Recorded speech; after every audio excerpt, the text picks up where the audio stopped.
Welcome to the IQI Intuition video series. In this video, we will be looking at the wound tracking module. This module helps facilities track and monitor pressure ulcers, skin tears, and other types of wounds. So what we're going to do here is go through some of the new features associated with the new wound tracking module. We've added quite a few features, and as you can see already on the login screen, so as soon as you log in, you're presented with the facility dashboard. We have added a new area for active pressure ulcers, and this will do is when there's an active ulcer within your facility, it will actually be reflected here on this body site graph. And so this gives you kind of an overview or a high-level view of what's going on with the facility. This is real time, so as wounds are added, it'll display on here. Another thing to note is that you can actually click on the highlighted areas to see which residents have ulcers in that particular area of the body. So if I click up here, we can see that Julie Anderson and Florence Addison both have a stage 1. Under the tracking menu, there's a wounds option. This will allow you to search for both active and prior wounds that are no longer active. You can search, as you can see here, by name, room, type of wound, when it was first noted, the stage, the site, the body site, and if and when it was resolved. To add a new wound into the system or to modify an existing one, the first thing you're going to do is go locate the actual resident record. So we'll select Florence Addison. So at the bottom you see there's a wounds tab now. And underneath this wounds tab, you'll see both prior and current wounds for Florence. To edit an existing wound, you simply click on the record, and we're not going to do that yet. We're going to actually add a new one. But to go in there and do assessments or to change details, you click on that, and we'll show you that shortly. To track a new one, though, down at the bottom, click on Track New Wound. The very first thing it's going to do is it's going to ask you for the type of wound. So we'll select pressure ulcer, when it was first noted,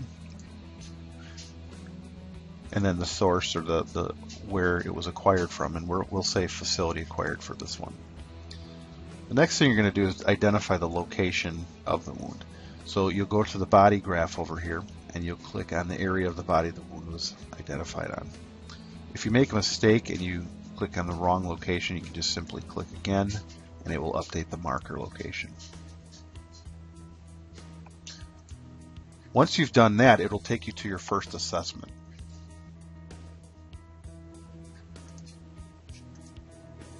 So up at the top, you'll see we actually, for each assessment, we're going to track the facility location of that assessment. So if the resident changes rooms over time, this will reflect that, and you'll be able to track which rooms each assessment was performed within.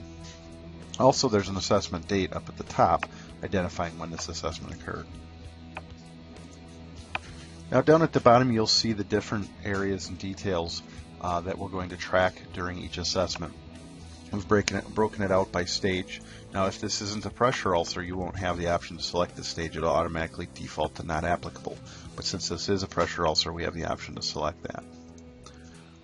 Then you'll have your measurements, your wound bed information, description, pain and treatment plans, and it also will include progress. You can identify if it has improved, if it has deteriorated, etc. The treatment plan, and then finally you can calculate your push score. We also have an undermining tab where you can enter that information as well, those measurements, and then a tunneling tab. Now one thing to note is after we save this information, the next time we do an assessment, all of this information will be pre-filled, so all we need to do is make our changes. For each assessment, you will not have to go in there and start from scratch. You'll have the prior values loaded in there for you. Now, to edit an existing wound, we'll pull up Florence Addison again here. Click on the record. And as you can see here, we have the basic location information, the stage, things like that identified over on the left-hand side here. Should we find that we made a mistake on the original location of the wound, you can click the edit button up here, and you can go change that. Typically though, since that's not something you'll reevaluate during an assessment, when we do our assessments, this isn't an option. So one thing to make note of is that if you do need to change the location, you're going to want to use that edit button over on the left-hand side. You'll have the option here once the wound is resolved or it's completely healed to mark it as resolved and specify when that occurred. So as part of your process, when that happens, you'll want to come back into the wound, and rather than doing you may do a final assessment, but to actually close the wound out, you need to actually edit this wound record and select this option. So that's one thing just to be aware of. So as you do additional assessments, say you do that weekly or daily based on what your process dictates, you're going to click Track New Assessment. To edit an existing assessment, you can actually click on the record itself and go make modifications. So for example, if you made a mistake in a prior assessment and you incorrectly documented the information in here, you can click on that and go change that. But as you go forward, you're going to want to track new ones, and so here we'll track a new assessment. So as you can see, it loaded the stage, loaded the current treatment plan, and it loaded some of those prior values in here for us. It also, again, documents the floor, the wing, and the room, and the assessment date. So that is separate from the main record, allowing you, again, to track the assessments as they progress. And as a resident moves from room to room, you can also track the progress based on that information as well.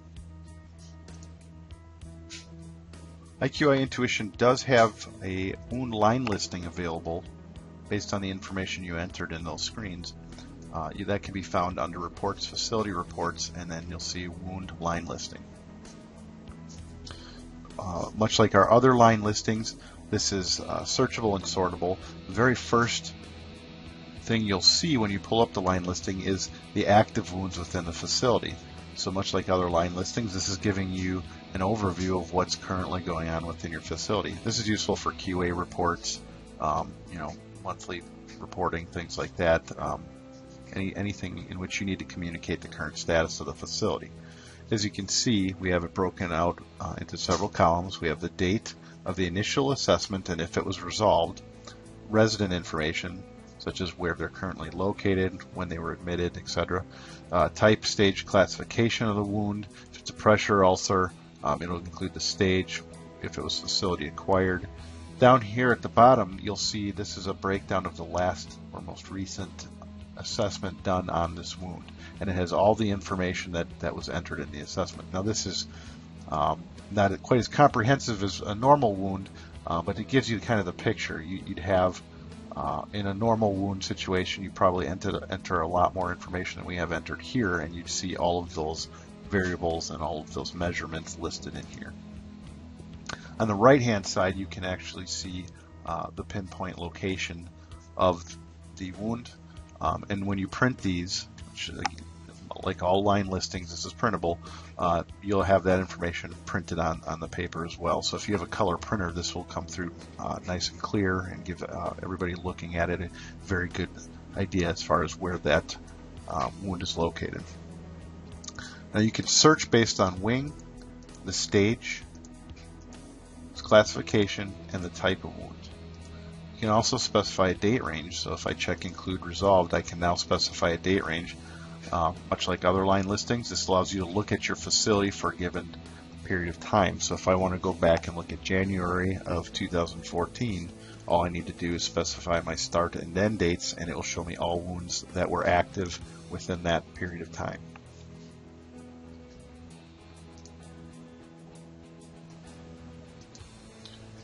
Also in the reporting is an option to look at what we call the quarterly wound control report. Again, much like other reports, for instance, infections, this gives you an overview of what's going on within your facility for a specific quarter. These are very useful for QA because they allow you to do comparisons from month to month. So as you can see in here, first thing we allow you to do is select the quarter. So you can go back in time as you've entered data. You can go back and look at historical information and do comparisons. And then we also break it out by the type of wound. So the first one we default to is pressure ulcer, because that will probably be the one that you look at most often. We include the census details, and this is entered in your census record information. That's pretty standard stuff, but here's where we get into the actual wound related data. So as you can see, first we break it out by pressure ulcer source. So we have 1 facility acquired in April, 2 in May, and 4 in June. We do a calculation much like the infections, where we do number of wounds based on 1,000 patient days, and we give you that data. And in addition to that, we also do a population percentage. So we give you the percentage of population with the wound base, again based on your resident census information. So once you enter that, those calculations are done for you automatically. Then we also calculate the change, so it gives you kind of an idea on as far as whether you have more active or less active wounds for that particular month based on the prior month. We break it down by site, so as you can see here, we have the different sites or body sites that the wounds are occurring on. Typically, this list will probably be a lot longer in a normal facility, as the range of wounds are probably a little bit wider than what we have in our sample here. But what it's only going to do is show you those where there's data that's applicable. So it's not going to show you things where if you haven't had a wound on the left heel for 3 months, it's not going to show that information in here because it'll just clutter it up. So we try to keep that nice and simple for you. And then lastly, we have based on stage. It'll break it down by the stage of the wound. Again, doing the same calculations, wounds per 1,000 patient days, change the percentage of population, and then breaking it out by month for you.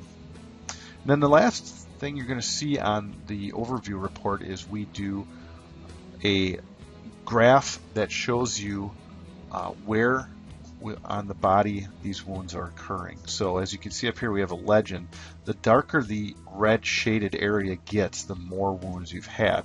So what this will do is you should be able to start identifying some trends in here over time and determining, do we have a specific area we need to target and work on and improve on, and things like that. So this will actually give you that information. So as you can see, here's April's, here's May's, and here's June's.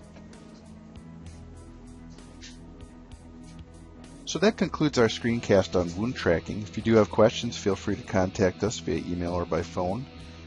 Current users of IQI Intuition can also use the support request feature to ask questions about this or any other feature within Intuition. We encourage you also to check out our website, www.iqisystems.com, for additional screencasts.